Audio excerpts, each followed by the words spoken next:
Jesus.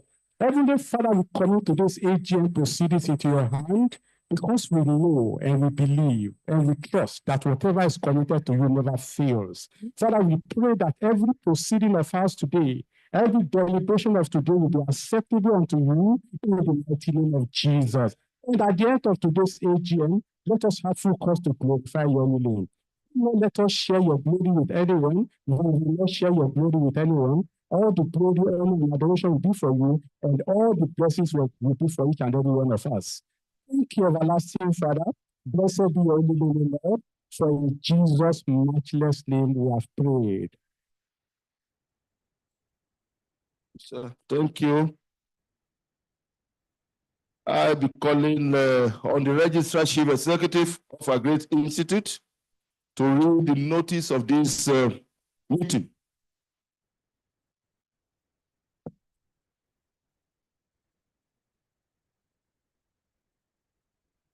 Mr. President and Chairman of Council, very esteemed members of our great institute, notice of 2025 Annual General Meeting.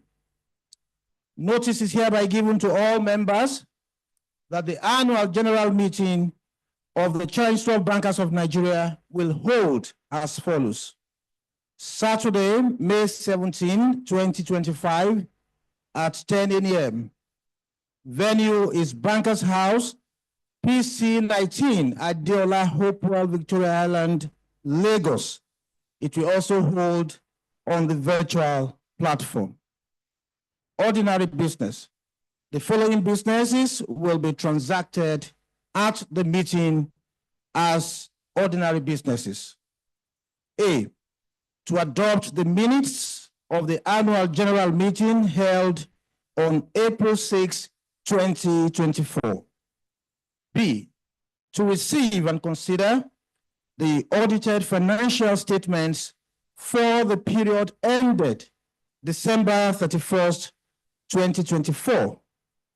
President's report, Registrar CEO's report, National Treasurer's report, External Auditor's report, and Audit Committee report, respectively. C, to appoint the external auditors and authorize the Governing Council to fix the remuneration of the auditors. By the order of the Governing Council, Akin Murakio, ACIB, HCIB Registrar, CEO. Mr. President, I so present. Thank you, our Registrar. Ladies and gentlemen, as statutorily required, the quorum for the general meeting of the Institute is 20 members present in person in line with the CIBN Act number 5 of 2007, first schedule, section 4, sub 3. From the information at my disposal from the registrar, a proper quorum has been formed. The meeting is duly convened and properly constituted. So, taking cognizance of this, I want to declare the meeting formally open. Mr. Registrar Chief Executive, can you brief us whether there are apologies? Those who were expecting and who are unable to turn up for this meeting. Thank you very much, Mr. President and Chairman of Council. Esteemed members of our great institute, we have apologies from the following members of our great institute.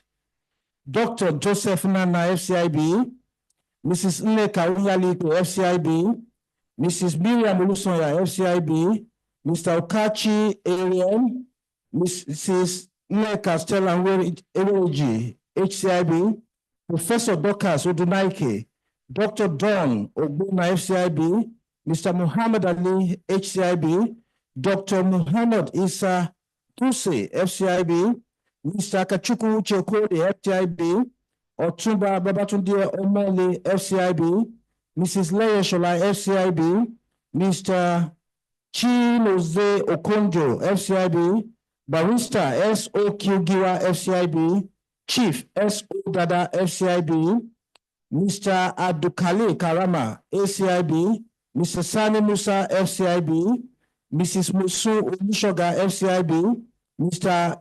Egbunu Paul Ahinoko, ACIB, Mrs. Oluwakemi Osa Odige, HCIB, Pastor Babatunde Afolabi, HCIB, Mrs. Goya Blessings, FCIB, Mr. K. Olabode, FCIB, Mr. T. Omoge, HCIB, Mrs. Nkechi Chibuzo Obiako, HCIB, Mr. Olawale Tiwans, FCIB, and Barrister Azubike Emenike, FCIB. Mr. President, distinguished members, those are the apologies received. Thank you, sir. Thank you, Global Registrar. Let me, on behalf of the Council of this Grace Institute and the legacy team, that is the current office holders of your great institution, warmly welcome all of you to this meeting.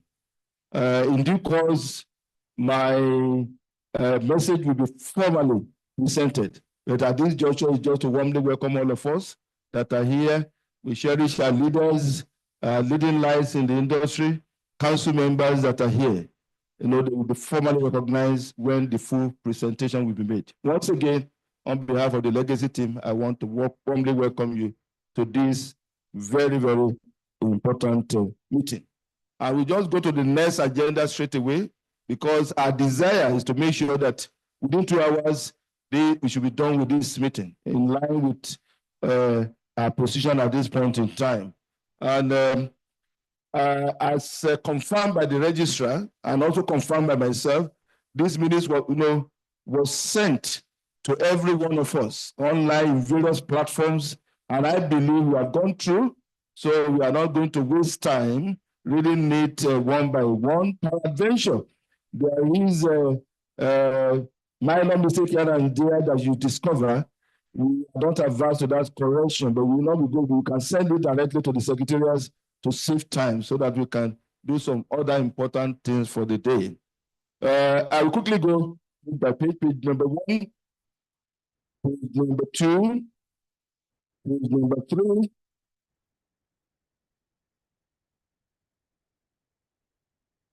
page number 4,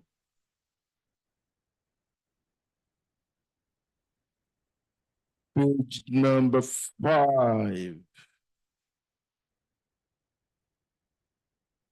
You have issues, sir? Yeah. Microphone. Please give microphone to the IPP.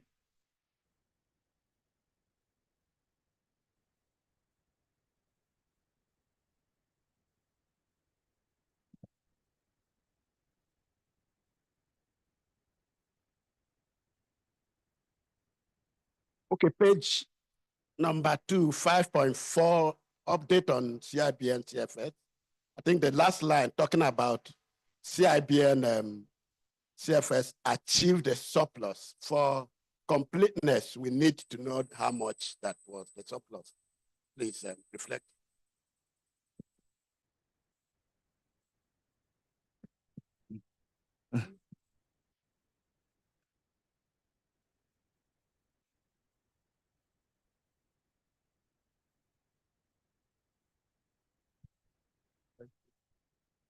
Noted, our IPP. I'm on page 5. Page 5.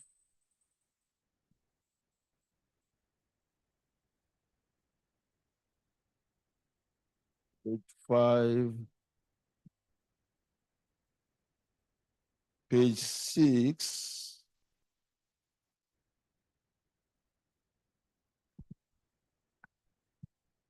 Page 7.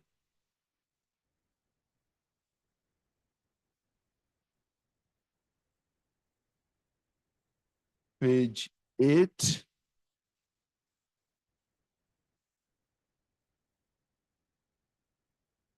Page 9.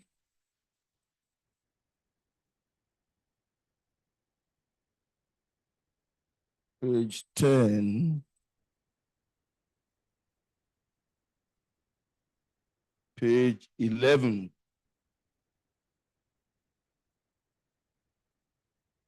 Page 12.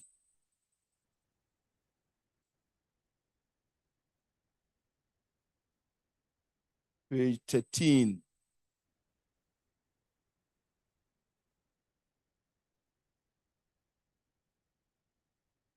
page 14,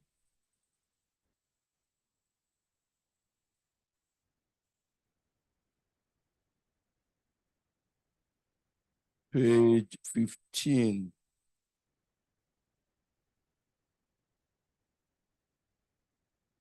page 16,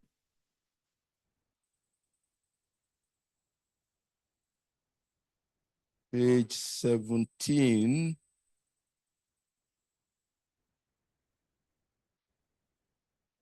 and the last page, page 18.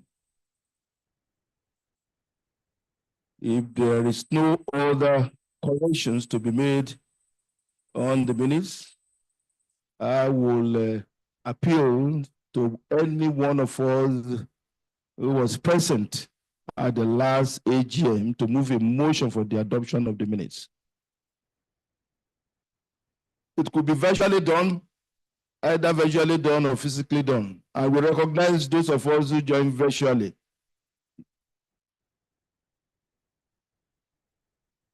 Two hands. Council member. Yes.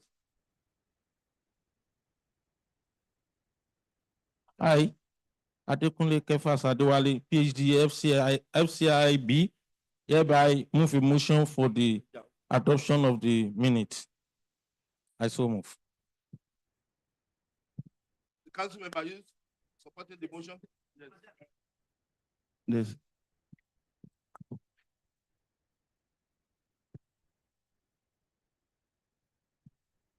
I, Awulesi Opolua Kayode, FCIB, hereby second the motion for the adoption of the annual general meeting of 2024. I so second. Thank you. With that, the minute is adopted. I think we just quickly go to the next item. That's presentation of matters arising from the minutes. Mr. Registrar, you are called upon to do the needful.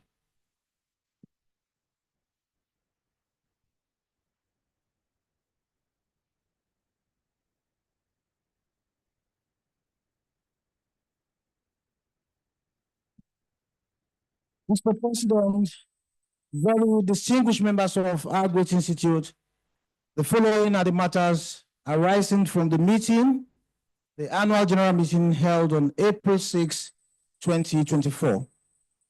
The first item is the update on CIBN lands, and we're expected to provide that update at this meeting. The institute has land in 6 states: Ekiti State, Osun State, Ondo State, Ogun State, Imo, and Abuja. We're happy to report that the land in Ekiti has its right of occupancy, statutory documentation, and it's very, very safe and secure. Also happy to report that the branch chairman, working with the office holders and council, are planning any moment from now to begin development of that property in Ekiti State. As for Osun State, I'm happy to report today that we have secured the certificate of occupancy of that land this year, 2025. We received the accent of the governor, and that land now has CFO. And so any moment from now, the stage is set for the construction of the zonal office and state secretariat in Osogbo on the land. In Ondo State, I'm also happy to report that in the year gone by, we have completed the perimeter fencing of the land. Also recall that we have CFO for that land in our custody and is very much safe. The institute land in Ogun State has now been fully secured. We have constructed a magnificent perimeter fencing. I call it magnificent because the perimeter fencing stands out. And so we are happy to report that any moment from now, there will also be some development work that will commence on that land. In Imo State, we are making frantic effort, and we are riding on the connection of our immediate past president, Dr. Ken Okpara, who is a son of the soil and deeply connected to the state governor to help get out the certificate of occupancy. And so efforts are underway, and we do sincerely hope that that CFO will be acquired shortly. On the Abuja land, I'm happy to report that the land located at number 20 Lord Lugard Street at Sokoro Cadastral Zone are in line with the resolution of the governing council.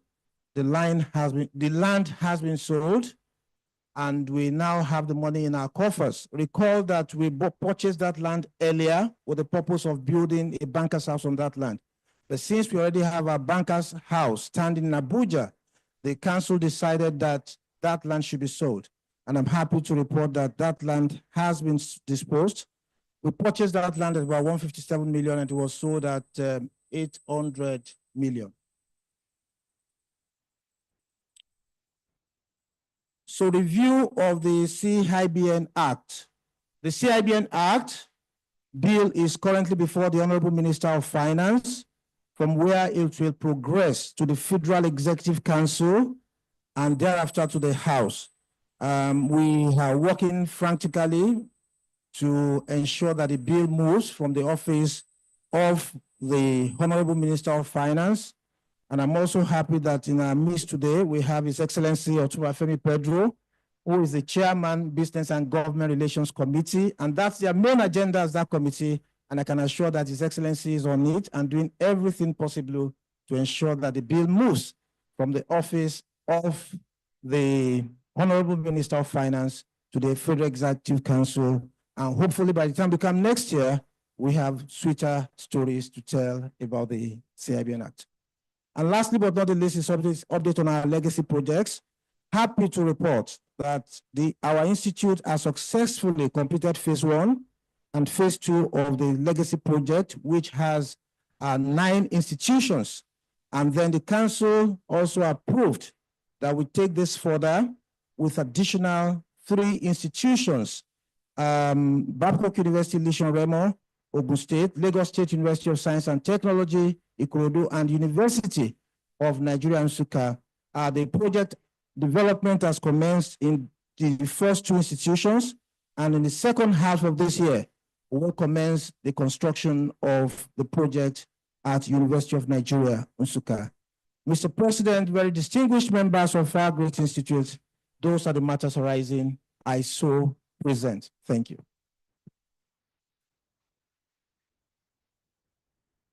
Are there responses? The captains suggest that I think they are well captured. The information are well captured. If that is the case, to save time, we just go to the business of the meeting. To facilitate a smooth conduct of business of the day, I will call on the member to move each motion and also invite seconders for each motion for members in attendance. Members are kindly requested to raise their hand or e-hands, because we have 2 hands now, both physical and e-hands, when they vote, to allow for ease of counting of vote.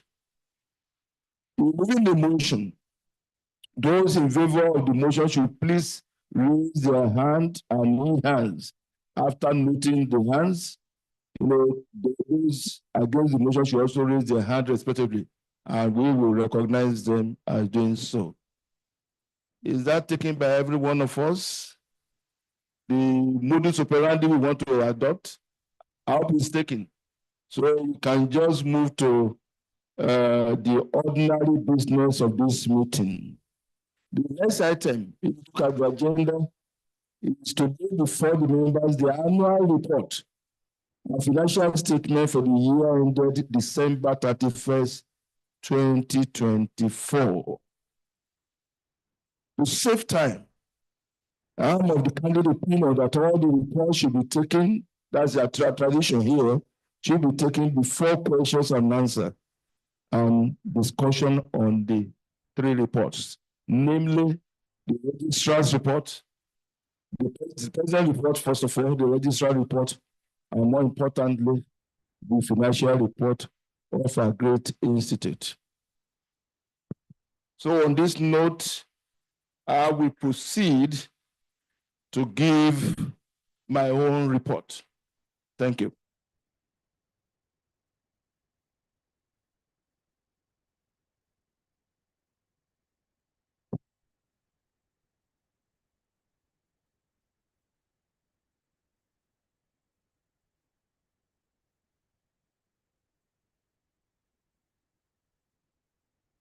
the first vice president of our Grace Institute, the consummate professional, and a strong member of the legacy team, Mr. Adela Labi, FCIB. Good to have you at this meeting.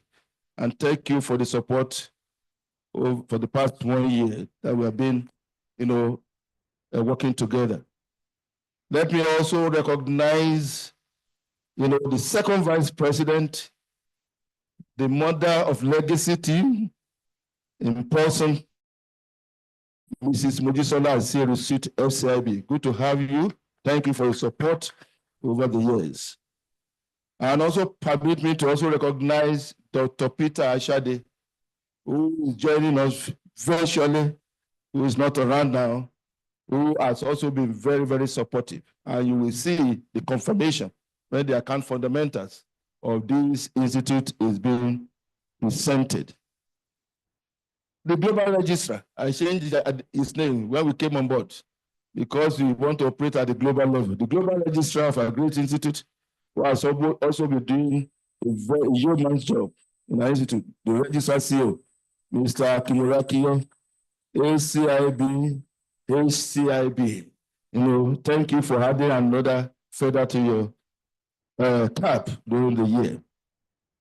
My esteemed past president that are here, the very first chairman of the body of past presidents, the great orator and our father, Mr. Zayeme. Good to have you, sir.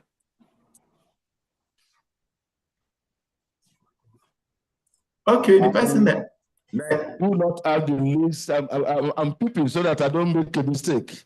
Yes, in the order of the order of arrangement. But permit me also to recognize, our own pastor, Mr. Femi Okudaro, sir. Good to have you, sir. Thank you for honoring us. You people have been so wonderful. And I can have our professor there. Professor, good to have you, sir. We appreciate you always for the word of wisdom and support all the time. And also, physically represented is another amazing woman that past president that Nigeria has, Cibn has produced in person of Otumba Debola Oshibogun. Good to have you in our midst. I can also recognize the only MNI that we parade in Cibn here as of today in past president echelon, in person of Dr. Messiah Lowe. Good to have you, sir. Thank you for the support over the year. My pastor and our quintessential investor, I saw him coming in. Yes, somebody. Yes, because I didn't even focus there. I was focusing on the air table. Permit me specially to recognize, because in this issue we have classified ourselves as the generation and the ancient and the modern. Of the modern, truly of the modern, is Mr. Jawi. Good to have you here. Your support for the institute has been very tremendous. You are the agent of change. And some of the things we are seeing, you are like John Scully, who believe that there is need to project for the future. Good to have you in our midst. As also as I recognize the pastor, investor, the double doctor, good to have you, sir. And also, respectable His Highness. Working with you, has been an excellent relationship for me. It's a learning curve. Your modesty, your humility, and your readiness to serve the institute has been legendary. We recognize His Excellency, Otumba Pedro, graciously. We just phoned him yesterday, and he said he'll be around. Good to have you in our midst. And also, we also recognize our past presidents, past registrars that are here. I can see the donor himself, and I feel good to have you, sir, in this occasion. We are appreciative for your coming here today. Also, yes.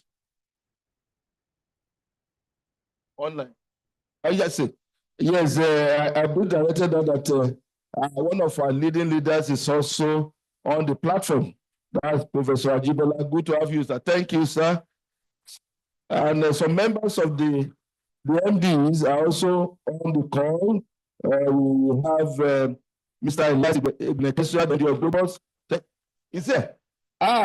He looks younger. There's no, if you didn't tell me, I wouldn't have known. Yes, he looks younger this morning. Good to have you, sir. A powerful member, adding value to what we do at the council level. Respectively, you are warmly welcome, sir. The MDC of NDLC, Mr. Dele Hassan, good to have you. Dr. Dele Optimus Bank, yes, thank you, sir.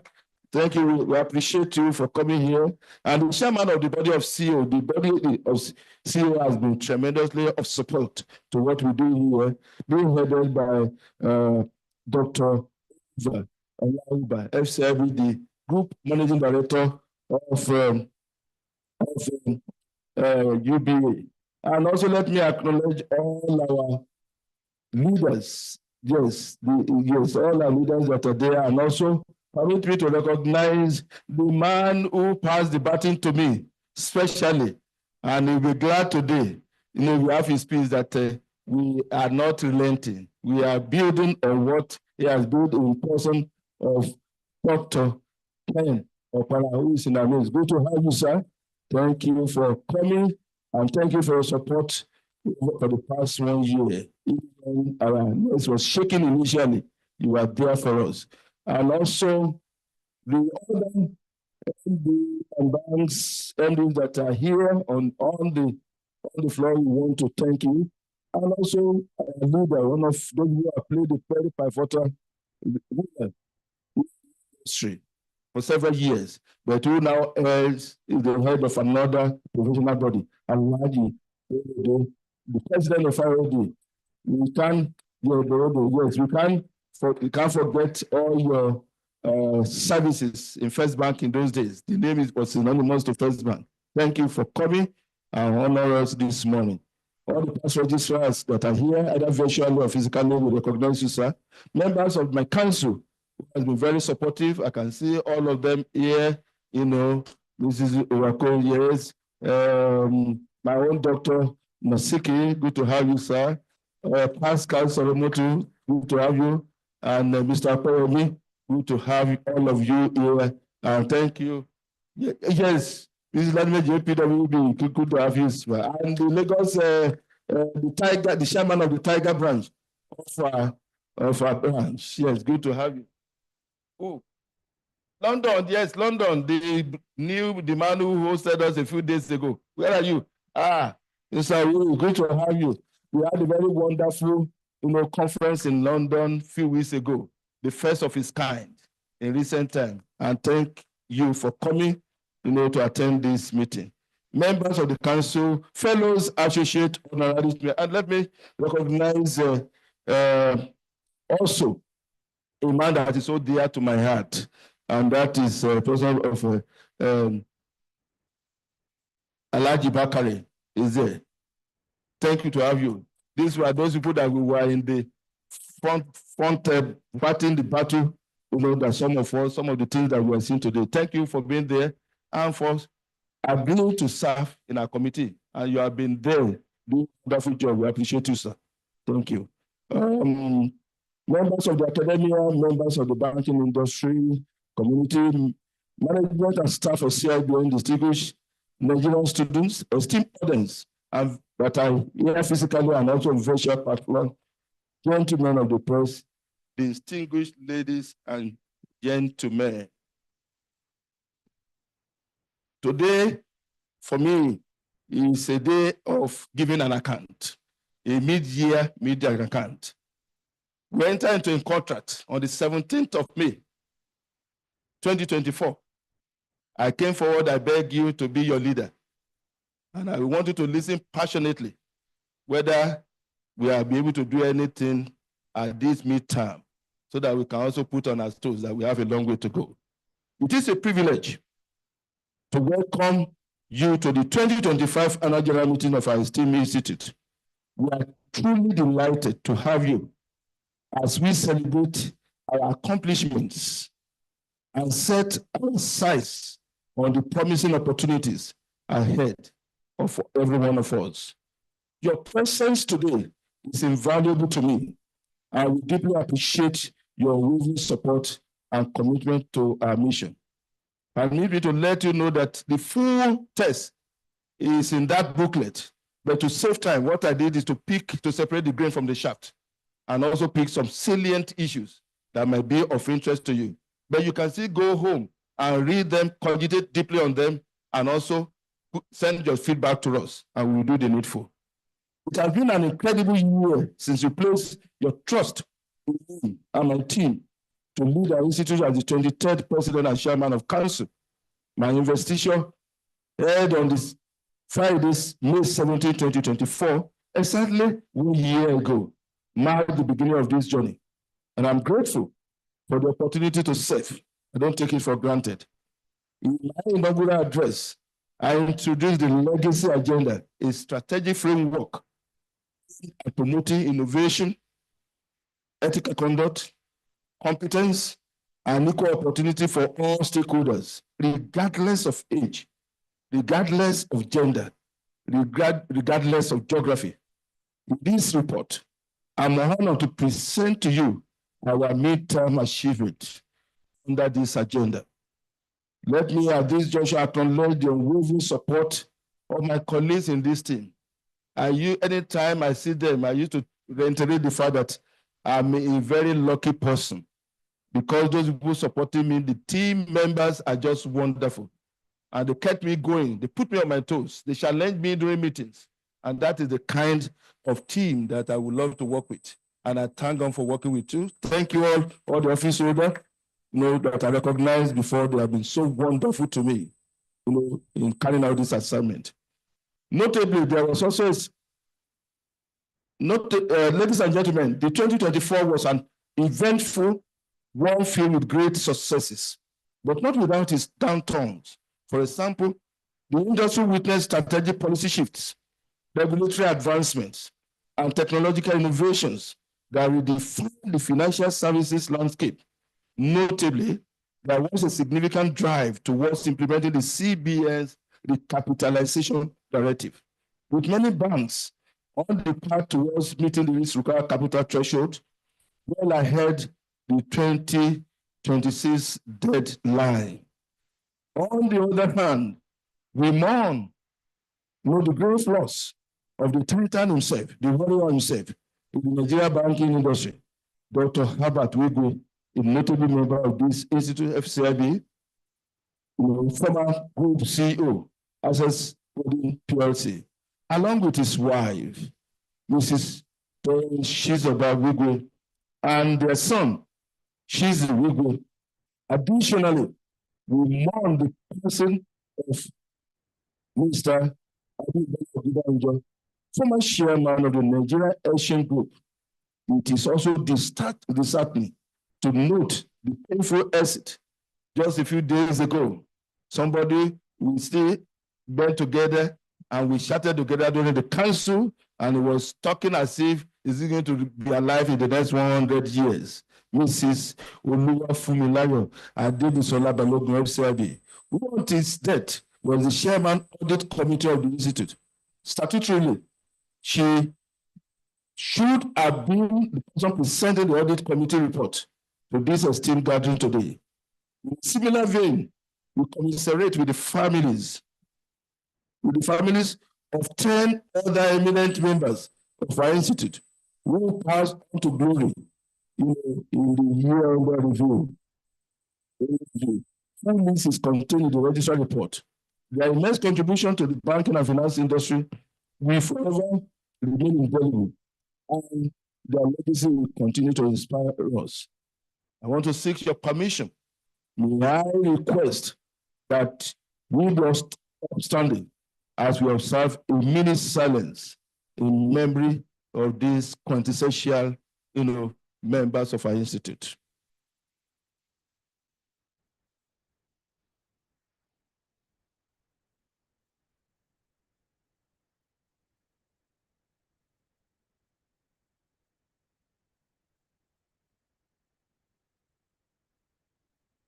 It is my fervent prayer that their souls will rest in perfect peace. Amen. Thank you. And we honor you too.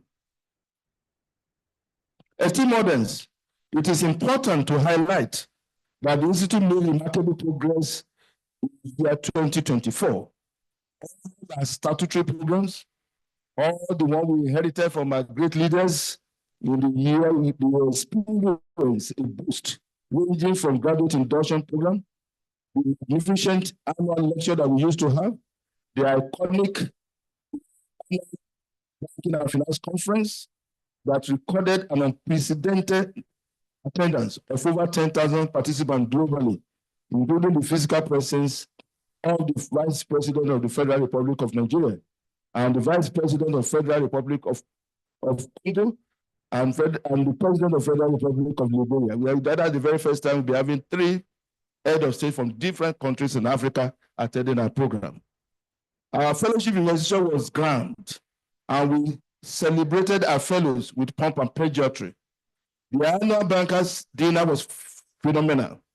And it featured the special invitation of 2 very distinct and illustrious bankers: the Governor of Lagos State, Mr. Babajide Sanwo-Olu, FCIB, and the Governor of the Central Bank of Nigeria, Mr. Olayemi Kadoso, FCIB. It is imperative to note that these successes recorded in our programs also reflected in numbers, as you will find in the account fundamentals that I will soon present. This is a testament to our sustained determination to raise the brand equity and feasibility through diligent execution of our strategic initiatives. As we reflect on the past year, it is evident that 2024 was a year of transformation, resilience, and adaptation for our industry and the nation at large. It is against the backdrop that I present my accomplishment in the year under review. However, before delving into the report, permit me to share an overview of some of the key global and national economic trends that shaped 2024. Global and national economic trends in 2024, according to the International Monetary Fund's January 2025 report, world output slowed from 3.3% in 2023 to 3.2% in 2024. While the IMF indicates that India has the forerunner growing at 6.5%, it is worth mentioning that Rwanda, an African powerhouse, grew at an impressive average of 9.2% in the very first 3 consecutive quarters of 2024. Nigeria's economy grew 3.84% year-on-year in quarter 2024. According to the National Bureau of Statistics, this growth is higher than the 3.46% recorded in quarter 4 of 2023, as well as quarter 3 in 2024. The growth was driven by the services sector, which expanded by 5.37% and accounted for 57.38% of the GDP. For the full year 2024, Nigeria GDP growth stood at 3.4%, up from 2.74% in 2023. These figures no doubt prove that the Nigerian economy is continuing, its recovery trajectory, with broader base across multiple sectors. Development in the banking industry 2024. The banking industry also remained resilient in the face of macroeconomic headwinds, including inflation, currency fluctuations, national and global shocks. Notable development trends in the year under review include, among other things, one, following the Cibn recapitalization announcement in November 2023, many banks raised substantial capital in 2024 through rights issues and public offerings, well ahead of the 2026 deadline. The Central Bank of Nigeria implemented aggressive monetary tightening to combat persistent inflation, which peaked at a 28-year high of 34.8% in December. These policies include the following. One, The monetary policy rate MRR was raised by 875 basis points from 18.75% in February to 27.5% in November. The cash reserve ratio for deposit money banks surged from 32.5% to 50%. Merchant banks, cash reserve ratio was adjusted from 10% to 16%. As at March 2025, CBN had cleared $7 billion in outstanding foreign exchange obligations, addressing imbalances from the previous fragmented FX regime. Monthly remittance through former banking channels doubled from an average of $3 million in 2023 to the nearly $600 million by the August 2024.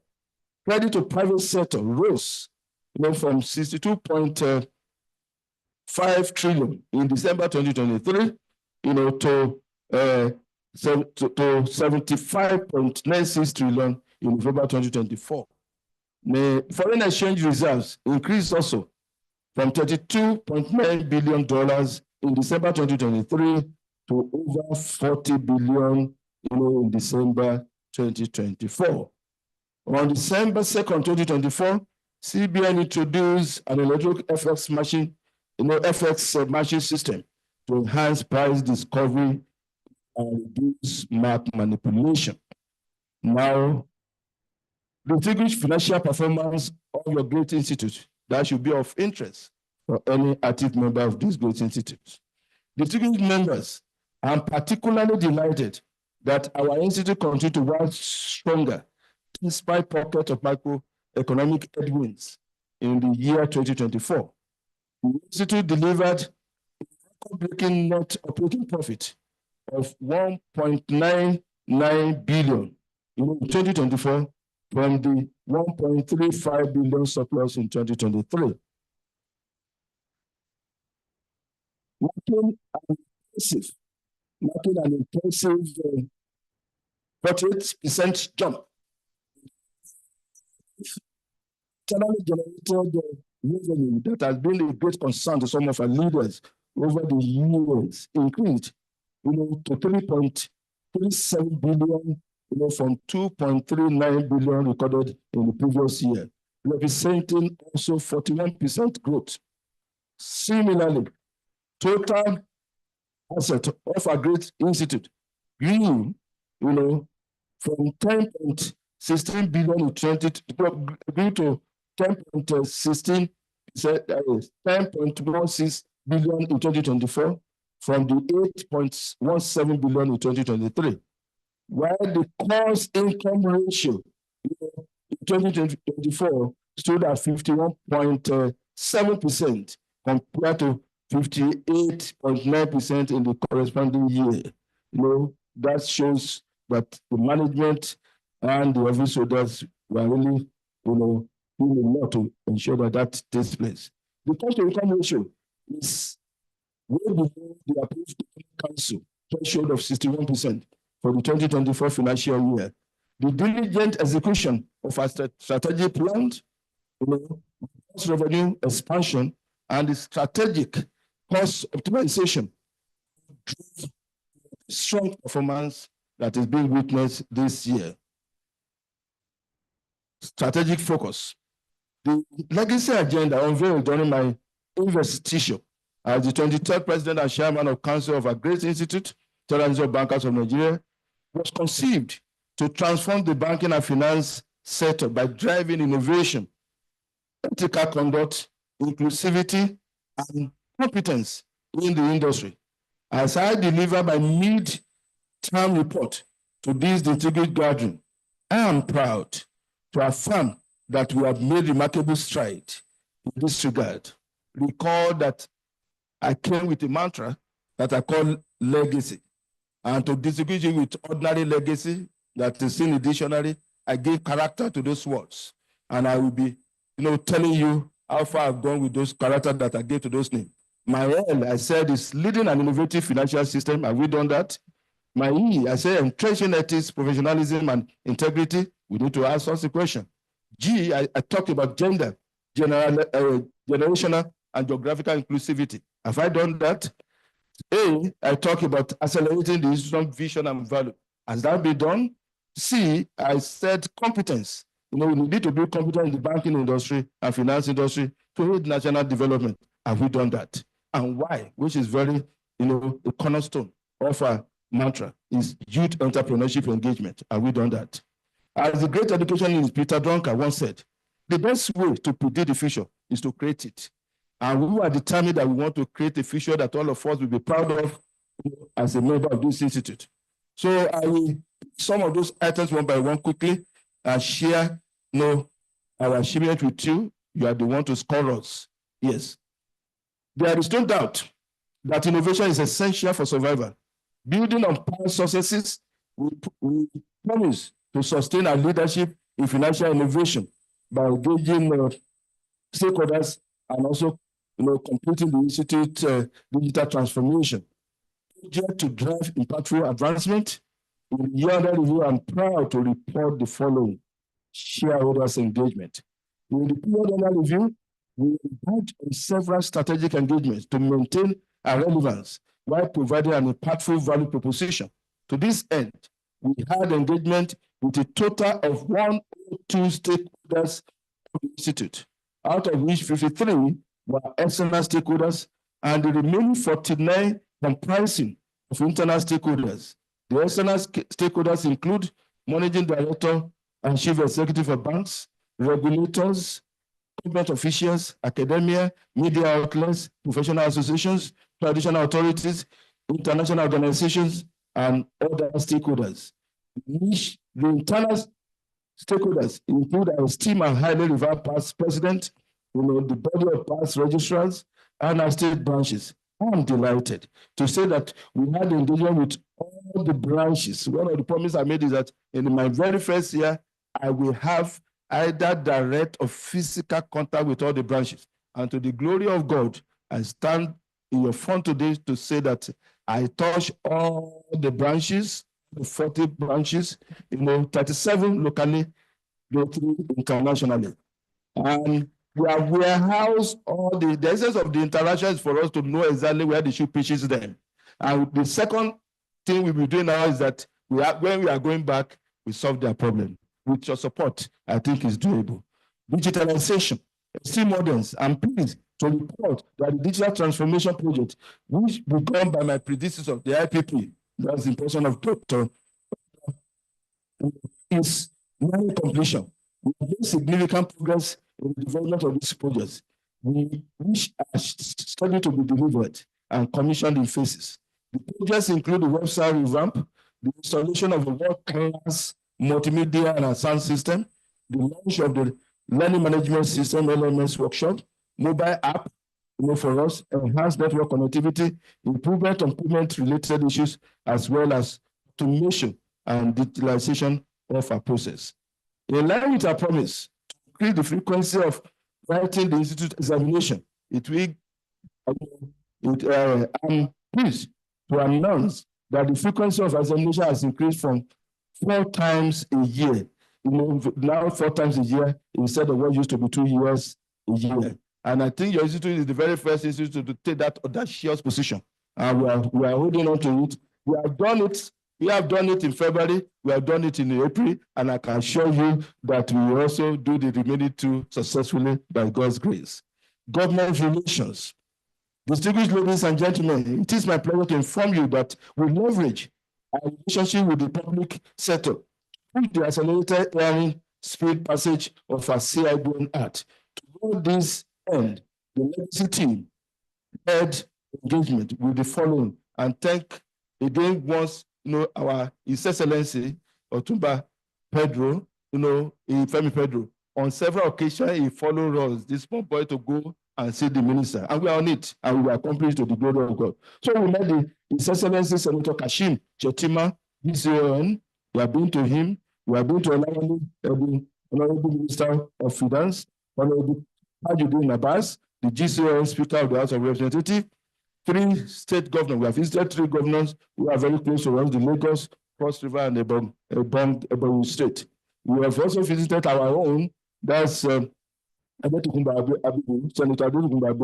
the Distinguished Senator, FCIB, who is also the Chairman, Senate Committee on Banking and Finance and other financial institutions. We also did not stop at that. We were at the House of Representatives to see the Honorable saying what the Chairman, House Committee on Banking and Auxiliary Institutions. Several other lawmakers in both the upper and lower house chambers. These engagements are essential to obtain the backing of the stakeholders to facilitate the passage of a bill, which I believe that before the end of this tenure, we will accomplish to the glory of God. Membership growth, which is also very important because ours is a membership economy. The number of individual members of the institute grew from 173,655 as of April 1st, 2024 to 191, 449 as of April 30th, 2025, representing an increase of 17,794 new members, translating to 10.2% growth this year. To drive value propositions to members, we have also taken the legal step to introduce, and where necessary, reintroduce key benefits that strengthen engagement and professional development. Over the past year, we reactivated the community of parties of resources in banks, and we will continue to do this. On the E, which is addressing ethics and professional integrity, it will gladden your heart to hear that key to the smooth touch of the banking industry is no doubt the integrity of the individual banker. Under my tenure and with the legacy team, we have ensured that these unique characteristics is not imbibed, but upheld in the banking industry. In the year under review, I'm proud to report the following. One, annual ethics and compliance certification. In line with our promise to run the annual ethics and compliance certification among practitioners to promote ethical awareness, I am proud to present that during the year under review, the 5 modules of the certification program known as the 5 C's, that's conduct, compliance, customer, governance, and crime prevention, commence during the time. Training and advocacy. Beyond the certification, plans are also underway to launch the first ever annual ethics and professionalism conference. This conference is designed to promote and add a strong culture of good ethical conduct within the industry. The framework of the execution of this project is being finalized. Under agenda, generational and geographical inclusivity, recall that when my acceptance speech as the 23rd President and Chairman of the Council, I stressed that all stakeholders of the Institute would have equal access to opportunities without any barrier or discrimination based on age, gender, geographical boundaries. This is intended to create an environment where everybody feels welcome and valued, regardless of their location or cultural background. I'm happy to report that in this regard, we recorded achievement under the following. For the very first time, all the geopolitical zones were represented in our council committees, and all the office holders, the legacy team, participated meaningfully, in the composition. Also, the institute's staffing, we had met a very, kind of a balance that was not too good. We have rectified that, and we're still working on it with my team. Women focus program were also done, and thank God the EPW, the chairperson is here. We supported them. We even gave them an accommodation, a special accommodation in here for them to be able to operate, freely. So now our regional program is on board, and we are saying that there's need for us to reach out to those people in the regional areas, organizing what we can call a miniature conference at the various levels. We are working on that, and in due course, before the year runs out, we will be there. Financial inclusion drive, we participated, and also it is also instructive because we realize that some of our members are also Muslim, and we believe that there's need for us to reach out to them. So for the very first time, we had the maiden edition of the Ramadan lecture, which was, and there and then, some of the MDs were willing to sponsor the program for future. Yes. Also, the countdown engagement, we brought it in, and we also brought something very innovative. This is the very first time we are doing it. We call it the Cibn Reconnect. On March 11, 2025, we hosted the Cibn Reconnect event, themed reflecting on the past, inspiring the future. Anybody who wants to continue to be relevant, he must not forget. We study the past, analyze the present to be able to make a forecast for the future. And we realized this as a team. That was why we came with that, this particular day initiative. We have some of our old members, and I thank God when I see some of them today who played a very significant role coming to serve. It gladdens my heart, and we are going to sustain it. Then we also had an engagement with the party's license holder, and we are working on something with claims, which I will mention now, that will be of help to all of them. Engagement with Generation Next, yes, we are working on that, and we will continue.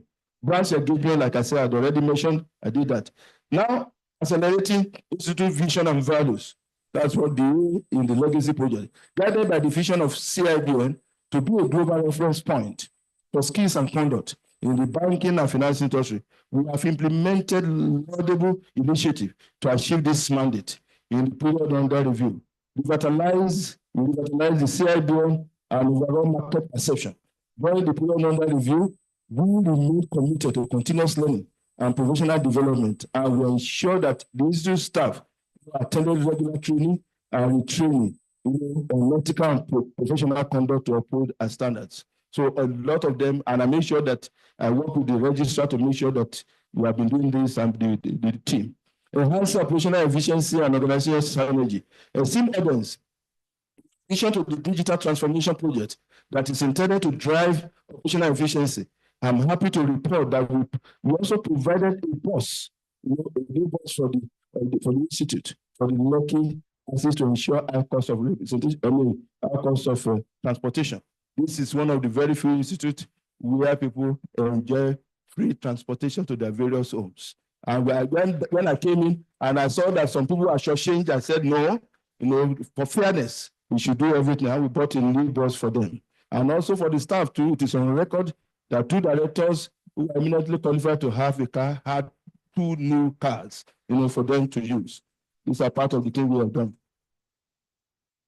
So competence in the banking industry quickly and for national development, enhancement and deepening of the linkage program.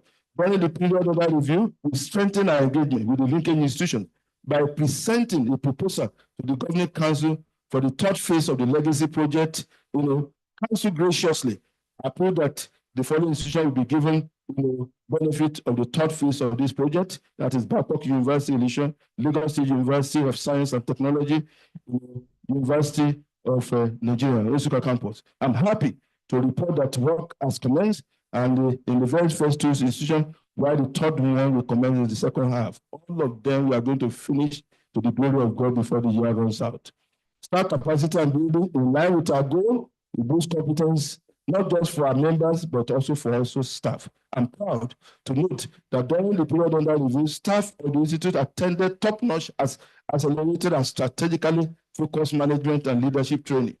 At times, I get myself involved in those trainings to make sure that we are not just playing, but we are preparing ourselves. Because, like Aristotle says, education, is a defense in the time of adversity, and that is exactly, I believe. Then the last part of this legacy is why and entrepreneurship. I so much love and I admire the spirit of Franklin Roosevelt when he said, if you cannot prepare the future for the youth, you can also prepare the youth for the future. We know the future of this institute we are seeing. A time will come where we will take a back seat. And that is why we are eager to develop our youth. So we have been doing youth-based programs. We sustain, open, and broaden the Generation Next program that our IPP initiated. Mentoring, we had graduation ceremony for the mentoring scheme for young and upcoming bankers on October 31st, 2024. The onboarding process of the 2025 cohort commenced immediately afterwards. And the next generation, the next graduation ceremony is scheduled to be in the second quarter of 2025. We sustain all this thing. Generation Gen C program is continuing in a new dimension. Also, it is instructive to know that in recognition of the unifying power of sport and its captivating impact on the youth, the Institute co-sponsored a novel sporting event known as Spears Five-a-Side football competition that was targeted at the youth in Lagos State. The football competition enjoyed massive media coverage. I was involved myself, although I cannot play soccer again, but I was there on the field to clap for them. Thus creating top awareness of Cibn brand among the youthful population. In further to this, we did something that was very unique. I think God just gave me that inspiration that time. We saw a lot of ex-nationals who play football, who did stuff for this country. Many of them were finding it difficult to eat. And when we saw them, I told the register, season of something, when we clap and dance here, why can't we invite these people? And I want to thank some of our leaders. Some of our leaders, in fact, many of them can't forget Cibn till they die. Minimum money they took home was about 1 million each. All of them who came. People were just donating. I want to thank God for that.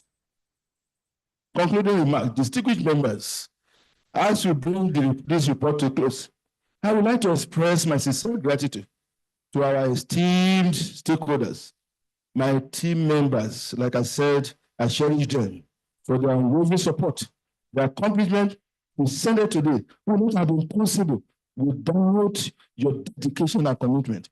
I extend my heartfelt appreciation to the office holders for the opportune time of this Grace Institute for your valuable contributions and the success, in the successful execution of some of the legacy agenda. As John C. Maxwell rightly said, the pessimists complain about the wind. The optimists expect it to change. The leader adjusts the sail. All we are trying to do in legacy is to continue to adjust the rain. When the turbulence is in the wind side, we adjust the sail and we will reach our destination by God's grace. Yes, despite the tough economic environment witnessed in 2024, our institute has demonstrated resilience, adaptability, showing growth and impact in the banking sector. As Hamsway eloquently said, and I quote, "The world brings everyone, and not to us, some are strong at broken places." Indeed, Cibn is strong at broken places. We're not relenting, but that could not have been the outcome achievement that we recorded by the legacy team through the grace of God and our stakeholders' commitment to excellence. Your unwavering support and encouragement have left an indelible mark on our legacy journey. I look forward, to building on this momentum with my team and reporting even greater achievement at our next meeting. God bless you. I have a good news for you. Wish my people good news. Esteemed members, I'm proud to announce by the time you visit the banker's house next, the building will be wearing a new look. This is what your building. This is exactly the kind of bank you see. Yes. The project is estimated to take between 12 and 15 weeks.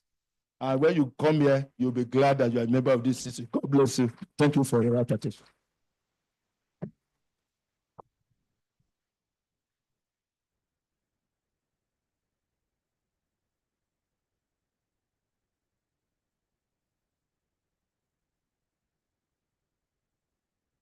Thank you, the applause going. Let's celebrate the president and appreciate him. Thank you very much. Let's have a seat. Thank you. Thank you. Yes. Thank you.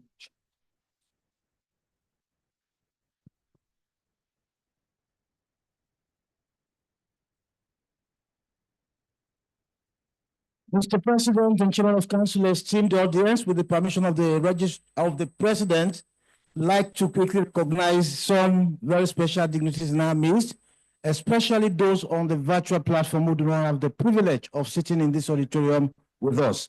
But before then, permit me to recognize the esteemed presence of the MDC of NDIC, Mr. Bello Hassan Hopsiabi, who is here with us live on the red. Also like to appreciate the MD of Wema Bank, who is ably represented by the Executive Director, Mr. Tunde Mabaoko. And now on the virtual platform, we have a retinue of distinguished members who are scattered all over the world. and but they have signified their presence by online presence. Leading the pack is Mr. Roosevelt Ugbona, FCIB MD Access Bank, Mr. Wale Adeni, FCIB MD Stanbic IBTC Bank, Mr. Hamid Joda, FCIB MD Touch Bank, Mr. Femi Bakri, FCIB MD Paralex Bank, Mr. Dalu Ajene, FCIB MD Standard Chartered Bank, Mrs. Kafula Charawi, FCIB MD Lotus Bank, Mr. Beniza Kolawale, FCIB MD Unity Bank, Mr. Patrick Akiwucho, former MD EcoBank, Mrs. Chiru Ilogalu, HCIB MD Nova Bank, Mrs. Caroline Anya, former DMD of Dr. Uju Ogbunka, FCIB, former Registrar CIB, Mr. Paul Abiagam, MD Coronation Bank, Mr. Shehu Osidi, FCIB MD Federal Mortgage Bank, Ms. Mary Aino, council member from Canada, joining us live and direct. And we also have some distinguished council members joining here after Mr. President has done the introduction. Dr. Oshadari is here with us.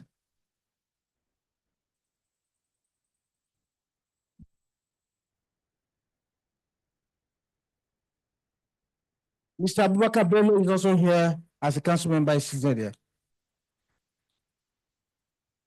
We also have his executive director, Adamu Lawani, from Zenith Bank, representing the managing director, CEO of Zenith Bank. Thank you, Mr. President. Those are the recognitions. Thank you, Global Registrar. We are proceeding on the agenda. We have a tradition here, just to inform members that in line with the tradition, of the annual general meeting, the registrar report will be taken as read to save time. It's well, and we documented there. So we just go to the C, which the financial, National Treasurer's, that's the financial report. Yes. Sure.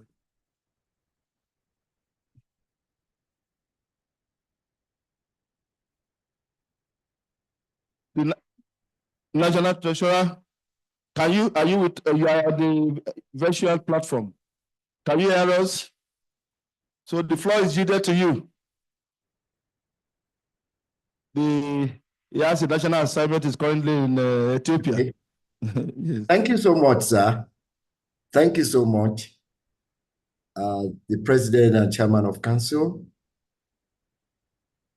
I will crave the indulgence of the members to stand on the established protocols while we manage the time. Also, in presenting my report, I will follow almost the same model as established by the President introduction. That's the report of the National Treasurer to the members.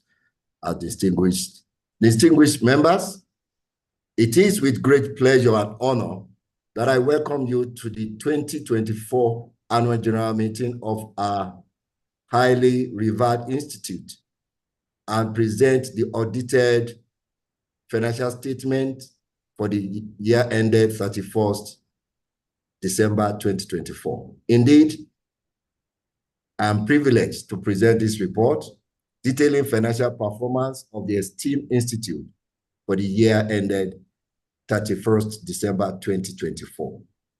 The institute audited financial statement and those of the subsidiaries, Cibn Center for Financial Studies Limited, by guarantee, were consolidated to provide an all-inclusive view of its financial performance and position as at 31st December 2024. These financial statements were prepared in accordance with the International Financial Reporting Standard and other subsisting accounting standards in tandem with global best practice. Rosewater Partners, our external auditors, issued an unqualified audit opinion, having fulfilled their statutory obligations. Their audit procedures and assessment identified no control deficiencies deemed to be a material weakness in impacting financial statement.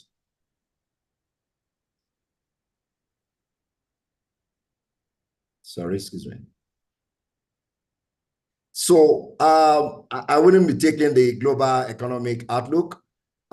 This, to a very large extent, has been taken by the president. I'll quickly go now to the financial position. That is the financial position that we're going to highlight the performance in the year under review. It is my pleasure to present the National Treasurer outlining the financial performance of our institute for the year ended this with a comparative ended 31st December 2024 with a comparative figure from the previous year 2023. From what we have here, you have the highlights, the performance, again, as presented by the president. I will just go into details of what transpired in each of the lines as highlighted. The total revenue generated. The institute generated a total revenue of 3.82 billion as against the budgetary target of 3 billion. This represents a remarkable 127.33 billion budget performance for the period under review.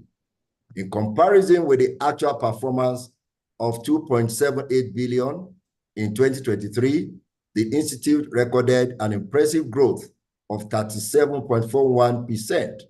This growth is testament to the impact of various laudable initiatives embarked upon, which were reflected in the performance of the various directorates and units during the year.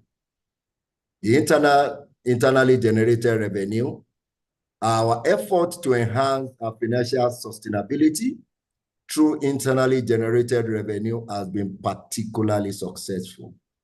We recorded an impressive growth of 41.22% in the revenue, increasing from 2.38 billion in 2023 to 3.371 billion in 2024.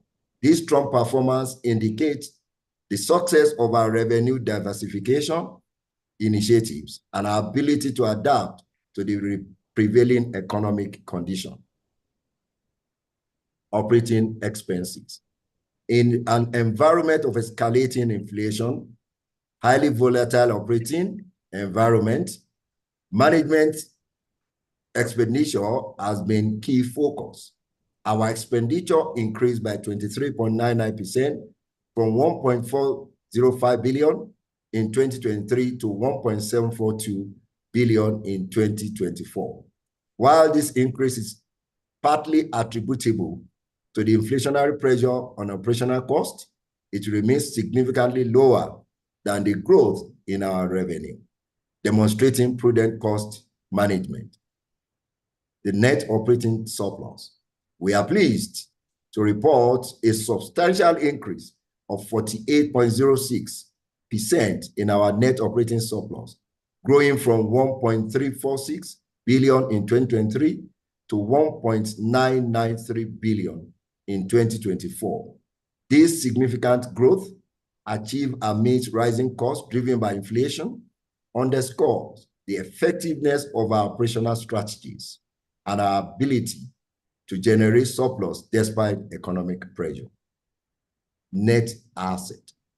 Our overall asset financial strength, as reflected in our net asset, has shown a robust growth of 24.32%, increasing from 8.172 billion in 2023 to 10.159 billion in 2024. This substantially increased the strength of our financial position and provide a solid foundation for navigating future economic uncertainty and pursuing our strategic objective. The cost-income ratio, a crucial indicator of efficiency. Our cost-income ratio improved significantly from 58.85% in 2023 to 51.66% in 2024. The improvement is particularly noteworthy given the inflationary context and the rise in NPR, which typically impacts borrowing cost. This reflection indicates our success in generating more income compared to our expenses, highlighting enhanced operational efficiency. And quickly permit me to present because the way the institute is structured, we have directorates, and what we try to do within the year is to monitor the performance of each of these directorates. Again, that has significantly contributed to the internally generated revenue, because now we have budget for each of the directorate, which is being monitored on a monthly basis and being reported on a quarterly basis. So this will be highlighted under the Capacity Building and Certification Standard Directorate.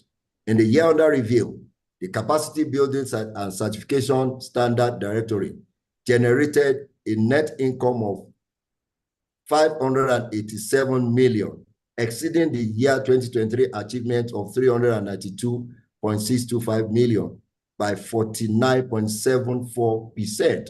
This significant year-on-year growth reflects the strong market perception of our capacity building program and the efficacy of our protracted examination processes.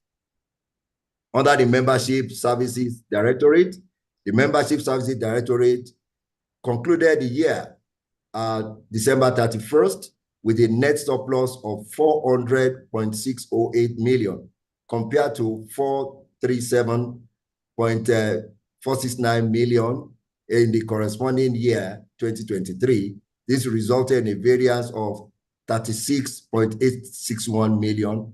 Recognizing this minor reduction, the management has initiated a thorough investigation into what the factor influencing this, and it's developing strategies to ensure that the directorate performance in subsequent period seems is better compared to the previous.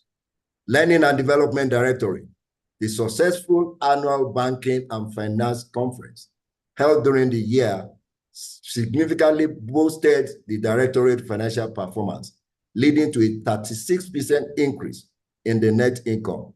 This growth saw the net income rise from 393.943 million in 2023 to 535.932 million in the year under review.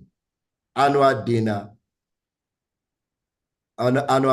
This again is a standalone. We decided to make it a standalone so that no directorate will take benefits for this. This is part of the monitoring model that we have introduced in the operation of the institute, and we put it under the registrar's office. The income generated from the annual dinner witnessed a substantial 72% increase, growing from 221.057 million in 2023 to 380.284 million in 2024. This upward trend is a testament to the event's continued success and popularity among stakeholders. Fund appropriation. In the year under consideration, the Governing Council approved increase in the yearly appropriation from 297 million to 600 million. This reflects the current economic realities. This approved appropriation has been considered and provided in the various funds accordingly. In conclusion, the financial performance of the Institute in the year 2024 is commendable, especially when viewed against the backdrop of indeed challenging economic environment characterized by high inflation and rising monetary policy rate. The significant growth in the net operating surplus and internally generated revenue, coupled with an improved cost-to-income ratio and substantial increase in the net asset, demonstrates the resilience and effective management of our institution. These positive results reflect the dedication of the management and staff in navigating these economic headwinds while effectively pursuing our mission. We remain vigilant, monitoring the economic landscape, and are committed to implementing the strategies that will ensure continued financial sustainability and growth of our great institute to the benefit of all members, while we continue to implement our legacy agenda. Thank you. Signed, Dr. Peter Ashadi, FCIB. Thank you. Thank you, National Treasurer, for your presentation. I will now invite the representative of the external auditors, Moore Stevens, Rosewater, Chartered Accountants, to read the report of the auditors with respect to the audited financial statement of CIBN for the year ended December 31st, 2024.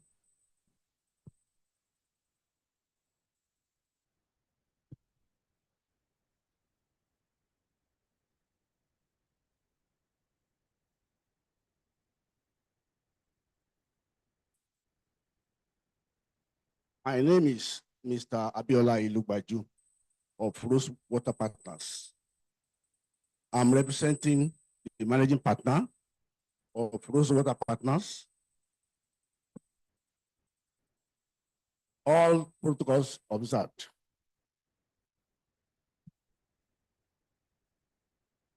The Chartered Institute of Bankers of Nigeria, CIBN, consolidated financial statements for the year ended 31 December 2024. Report of the independent auditors to the members of the Chartered Institute of Bankers of Nigeria, CIBN. Our opinion. We have audited the accompanying consolidated and separate financial statements of the Institute and its subsidiary together, referred to as the group, which comprise the consolidated and separate statements of financial position as at 31 December 2024, the consolidated and separate of comprehensive income, changes in equity and cash flows for the year then ended, and notes to the consolidated and separate financial statements, including a summary of significant accounting policies. In our opinion, the consolidated and separate financial statements present fairly, in all material respects, the consolidated and separate financial position of the Chartered Institute of Bankers of Nigeria, CIBN, as at 31 December 2024, and the consolidated and separate financial performance and cash flows for the year then ended, in accordance with the International Financial Reporting Standard, the requirements of the Chartered Institute of Bankers of Nigeria Act 2007, and the Financial Reporting Council of Nigeria, FRCN Act 2011. Basis of our opinion. We conducted our audit in accordance with international standards on auditing ISCS. Our responsibilities under those standards are further described in the auditor's responsibilities for the audit of the financial statements section of our report. We are independent of the Institute in accordance with the Financial Reporting Council of Nigeria, FRCN Act. The Institute of Chartered Accountants of Nigeria Professional Code of Conduct and Guide for Accountants, Account Code, and other independent requirements applicable to performing audits of financial statements in Nigeria. We have fulfilled our other ethical responsibilities in accordance with these requirements. We believe that the audit evidence we have obtained is sufficient and appropriate to provide a basis for our opinion. The last paragraph, please. Report on other legal requirements.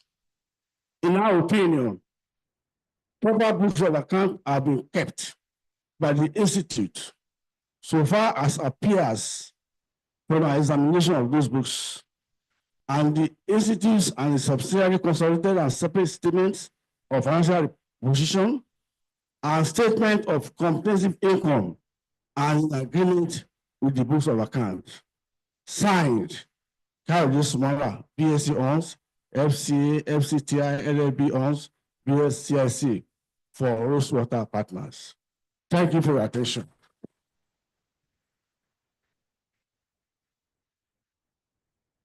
Thank you, the firm of Moore Stevens Rosewater. I did mention during my presentation that we lost the chairperson after the council meeting in person of Mrs. Balogun. We call up to the ECB, the ED of Nova Bank, to present the Cibn Audit Committee's report. Thank you, sir.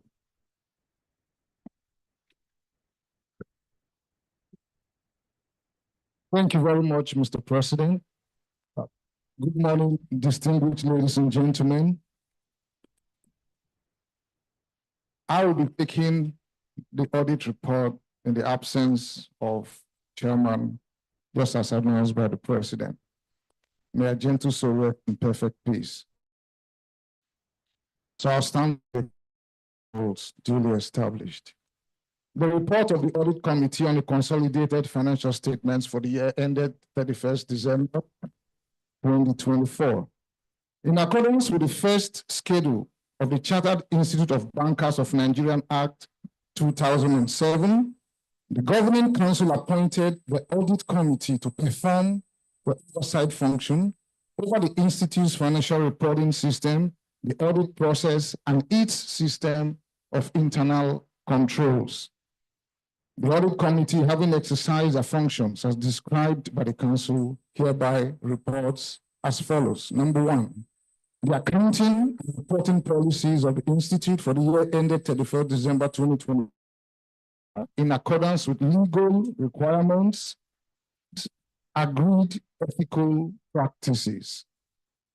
Two, the scope and planning of the audit requirements are adequate in our own fairly considered opinion. Three, the internal audit and internal control systems are adequate. Four, we reviewed the external auditor's management letter and are satisfied with the response from management. And finally, the external auditors confirmed management's cooperation during the audit and that they were not limited in any way. In conclusion, Mr. President, distinguished ladies and gentlemen, we reviewed the audited consolidated financial statements and the auditor's reports for the year ended 31st December 2024 and are satisfied with all of the explanations provided. Signed, Mrs. Fumi Balogun, on behalf of the Audit Committee. Thank you very much, sir. Thank you, Doc, for the job well done. Permit me to just recognize, just do a few recognitions. Mr. Maruf Hosseini, FCIB, the MD, Weber Bank. Good to have you online, as you're here.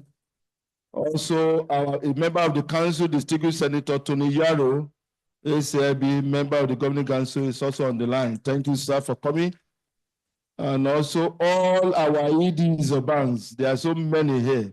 I see many of them. In order to save time, we all recognize you. We appreciate you. We appreciate your support all the time. And also the great representative of one of our great leaders in academia, Professor Nwanko, is represented here by his son and look alike to, Mr. Yes, thank you. Good to do so. It's a great to do so that we love him. Love him. Thank you. Yes, all the report is deemed to have been presented, both the President's report, the Registrar report, and the National Treasurer's report. It's time for us now. We want somebody to move a motion, for the three of them, so that we can discuss about them as briefly as possible. We are looking for somebody to move a motion. Yes, sir. Hello. The name, sir. Yeah. Microphone, please.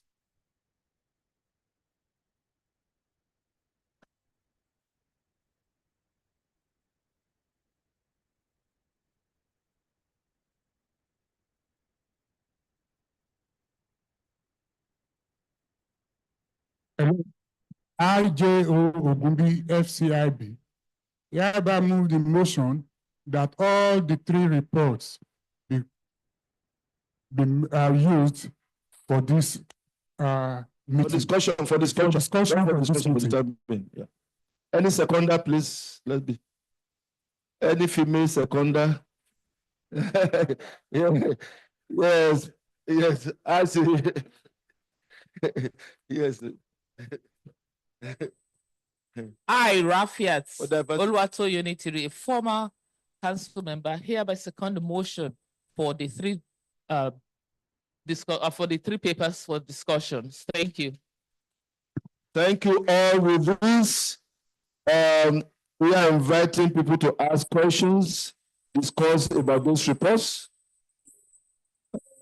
Make sure that you find the one you want to raise issue about, and do the needful. I can see my IPP. Yes. Who is holding the microphone for the IPP, please? I think the person holding the microphone should stay in the middle here. So depending.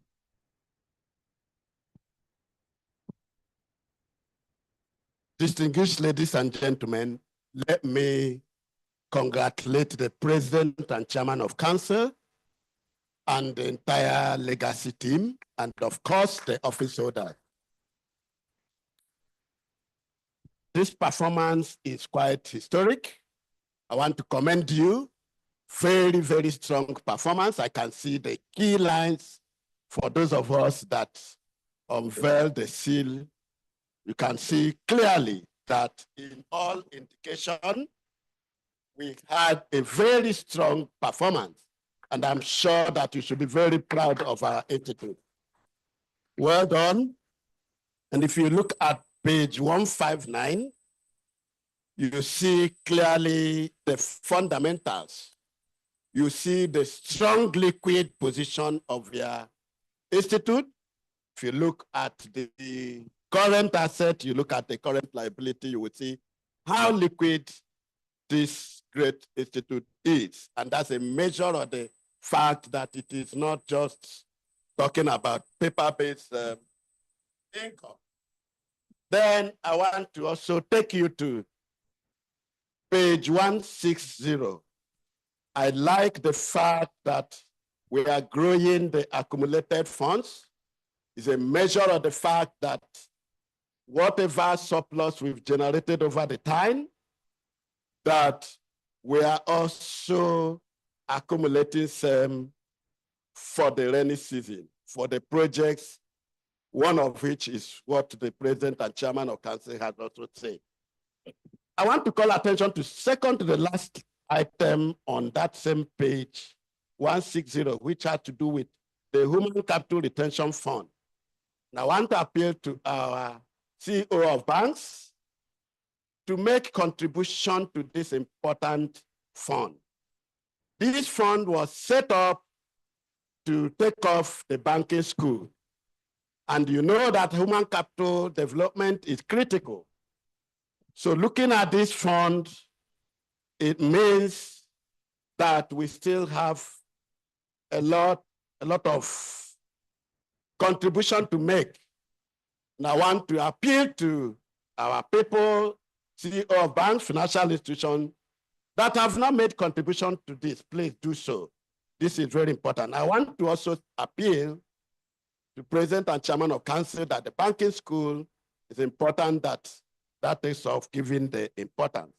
Then on page 161, the item that has to do with provision for doubtful debt. I think it's important for us to have a note because it's an item that we are not used to in terms of coming in. So it would be good to understand what are the components or composition of that bad debt. Is it that the people have died, or they are no longer in existence. And I think that's very important. All in all, is to say this is a robust and wonderful financial performance. Once again, a big congratulations, Mr. President.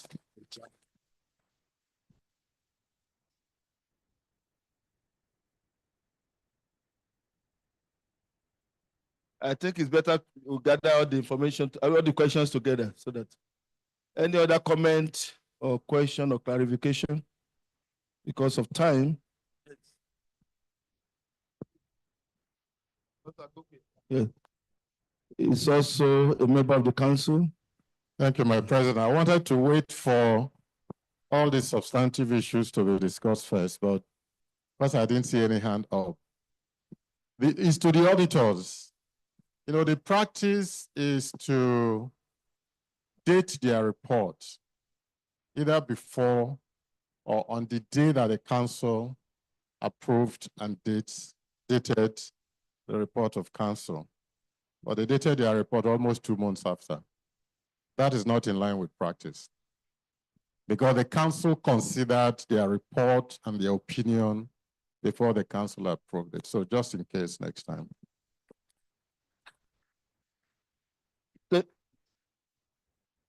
Yes, Otumba, my past president Otumba, Debola Oshiboku.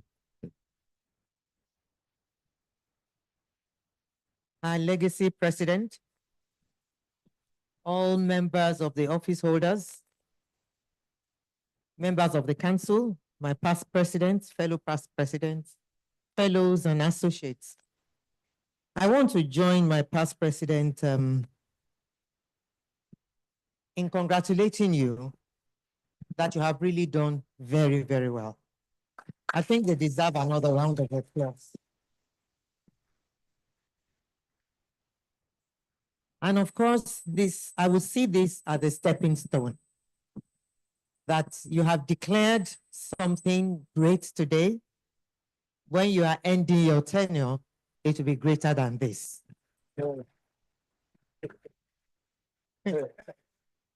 However, there is something that I thought I should bring to your notice and point out to you, that you should find a way of taking a second look at, and that is the museum.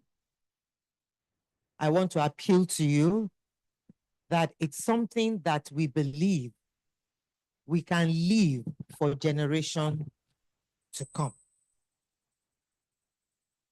Thank you very much. Please, I know it doesn't form or fall under one of your legacy, please, but I need you to take a second look at that. And by the time we are giving your stewardship next year, just like you have promised us that before the end of this year, those 3 buildings for the schools you are going to complete. By the time you are handing over, we want the museum to have started. Thank you very much.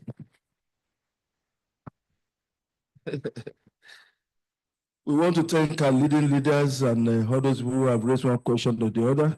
The technical questions is noted because we pride ourselves as a special brand, and everything we must do must be in accordance with best practice. So we will do the needful. I want to thank my IPP. We are just building on the foundation you laid, sir. Thank you. In the night, in the day, you whisper to me, you know, the word of encouragement is quite, is noted. On the issue of the banking project, I think I need to respond. We realize that we mentioned the issue of having funds the place. We have initial challenge, realizing that ambition. That has been done. The dust is clear. In fact, one of the major problems we have is to be able to formally constitute the trustees. You know, at times, but what we intend to do is that as many of them that are ready now, because we need to put our house in order because the trustee will help us to reach, you know, because they are highly placed people to even really talk to. As I'm talking to those MDs, they will also be talking. But I can assure you, I've given a marching order to the registrar that before the end of June, that committee must meet, so that from there, the place is already fenced, everything is set, and it's for us to just continue from that level. At the issue of museum, I even received a letter to that effect, and these are the words of leaders and words of wisdom, from a past registrar concerning the gallery, and we had already noted more. Just be assured that we will start doing something. The reason why we kept it low was because the body of bank CEOs, we are planning to do something bigger as the theater, National Theater. So we are trying to avoid duplication, but the registrar informed me that we can start something, a gallery, yes, here, so that people see it. It's part of the legacy. Man, I want to assure you that it's part of the legacy that we can leave behind, because we must study the past, analyze the present to be able to plan for the future. I think that's virtually all the questions that I have. Yes. I will learn that, yes, one of our leading lights has just entered Mass, COCK, Negi of Sabi, past president. Good to have you, sir. You are warmly welcome. Yes. Yes, yes. We thank you all for those responses. Like I said, it's open 24/7. I got to direct track to myself. When you send any message, admonition, advice, or whatever, request and everything, within 24 hours, I assure you that we will respond to it and give you the information. So thank you all for your support. It is not yet over until we are able to attain the height that all of us have set for ourselves. Now that the discussion is over, it's time we want somebody to move a motion for the adoption of all the reports. And in the second one, that ends the, yes, sir.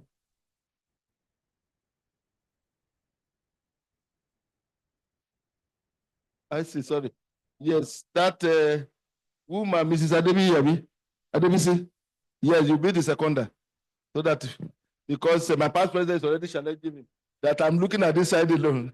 Maybe because of Otumba.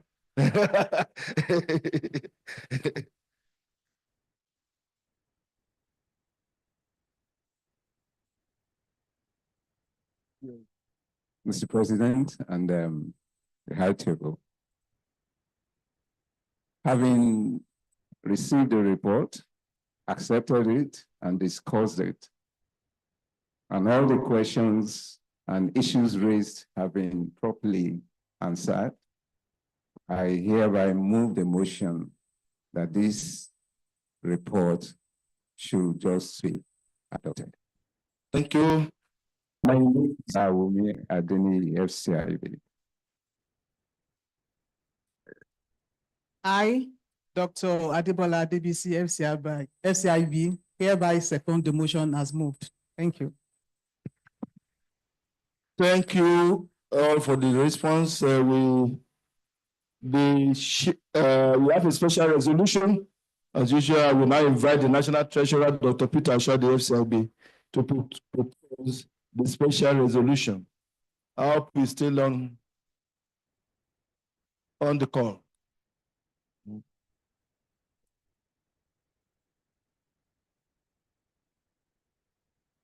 I think to save time, we can just call on our first VP, who is also a professional in that field, to do the. Yes, sorry. Yes, it's alive. Live and go ahead, sir. We want you to. Okay, let them bring it up. Your special resolution, yes. The special resolution. Thank you very much. Sir. Secretariat, put it up. That's it.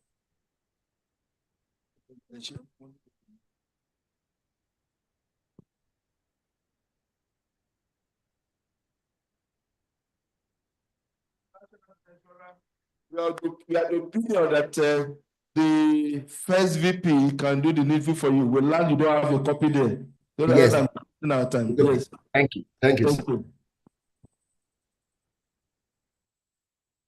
Distinguished ladies and gentlemen, on behalf of the National Treasurer of the Institute, I propose first that Ms. Stevens Rosewater, Chartered Accountants, having indicated willingness to continue in office as auditors of the Institute, be appointed for the 2025 financial year. Second, that the governing council be authorized to fix the remuneration of the auditors for the 2025 accounting year. Thank you very much.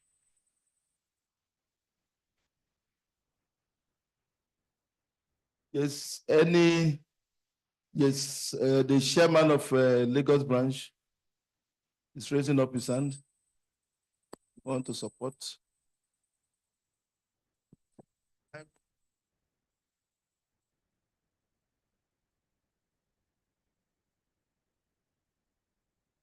Hello?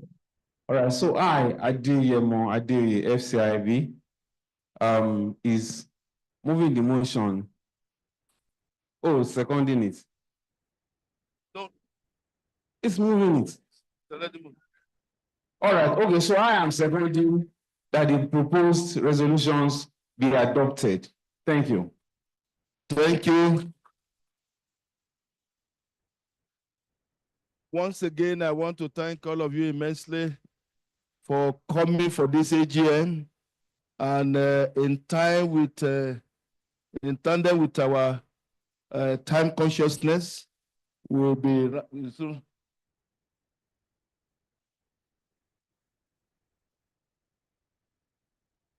Yes, we learned that the motion has already been moved and seconded, but we still need the ratification of the House. So maybe we just raise up and say hi if you are in support. Say no if you are not in support. Thank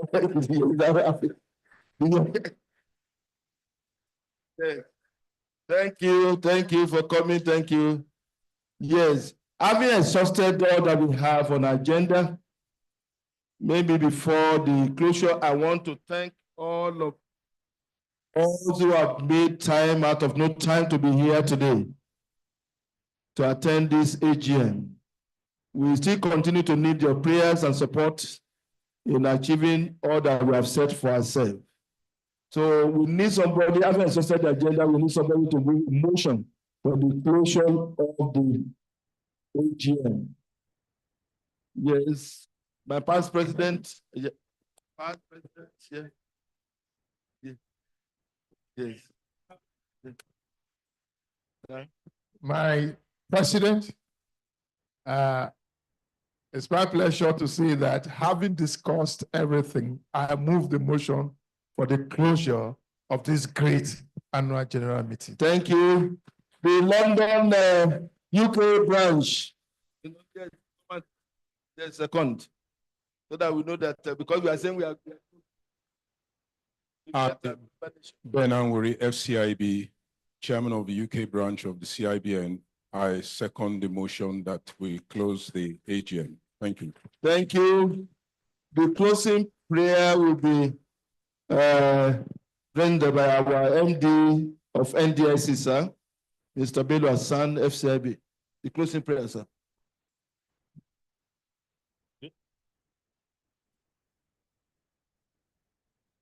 Yeah, national. Let's pray. We thank God for bringing us to the end of this AGM successfully. We pray for his continued guidance, protection.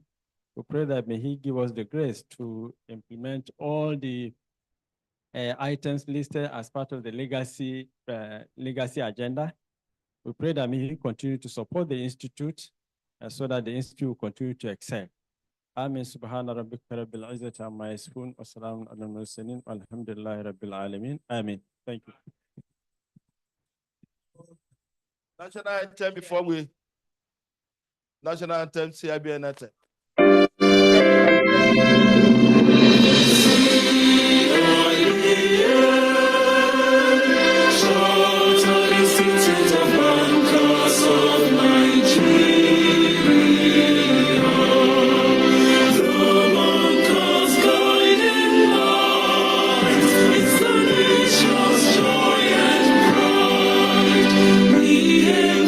Integrity in the industry, all more than that is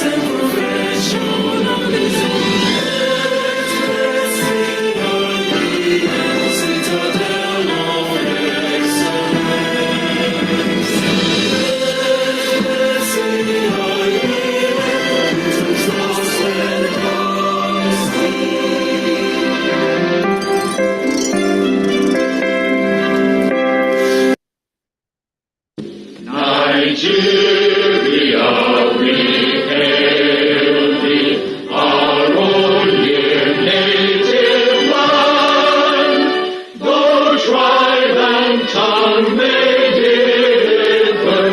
In brotherhood we stand. Nigerians home and proud to serve our sovereign land.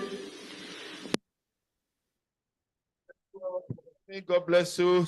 Wishing you journey mercies as you go back to your destinations. Thank you. We would like to take group photographs of the distinguished men on the top table right about now. Group photograph of gentlemen of the top table now. After that, we'll take group photograph of past presidents and MDs of banks here with us today.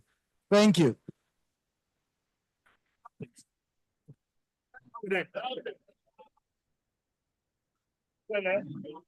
Mrs. Akitayo, please take charge of the photo session.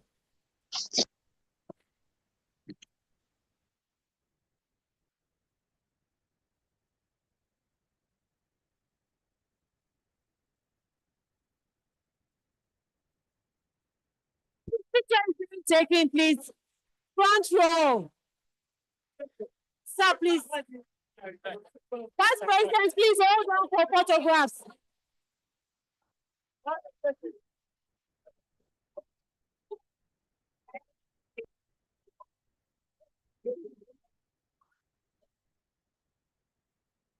Sorry. Sir, please, ma. Excuse me, ma. Please, can we leave the aisle for a while?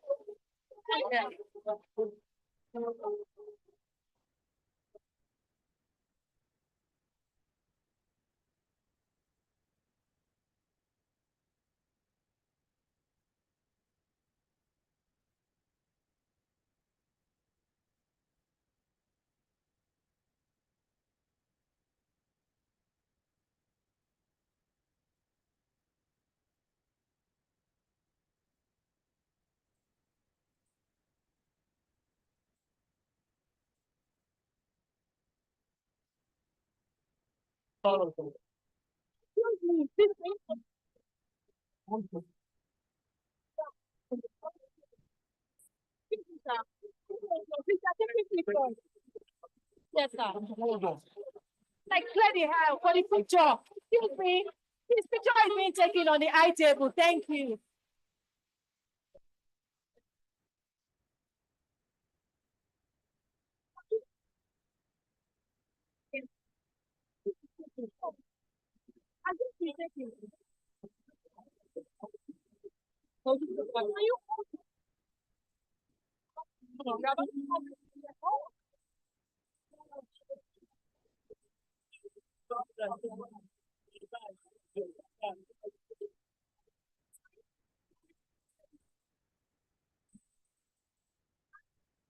Please. Please join them on the eye table. Please.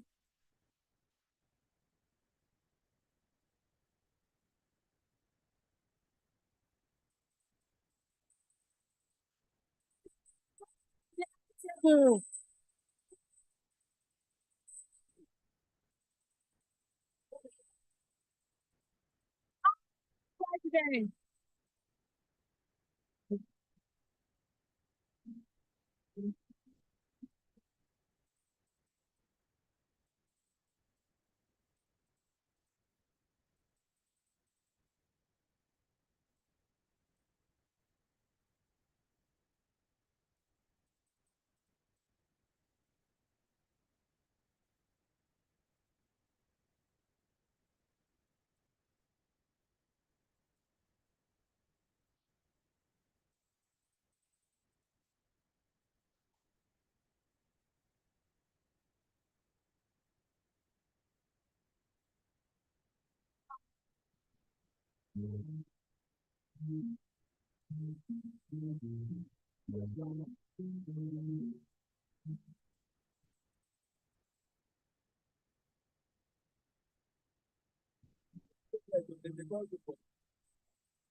Amen.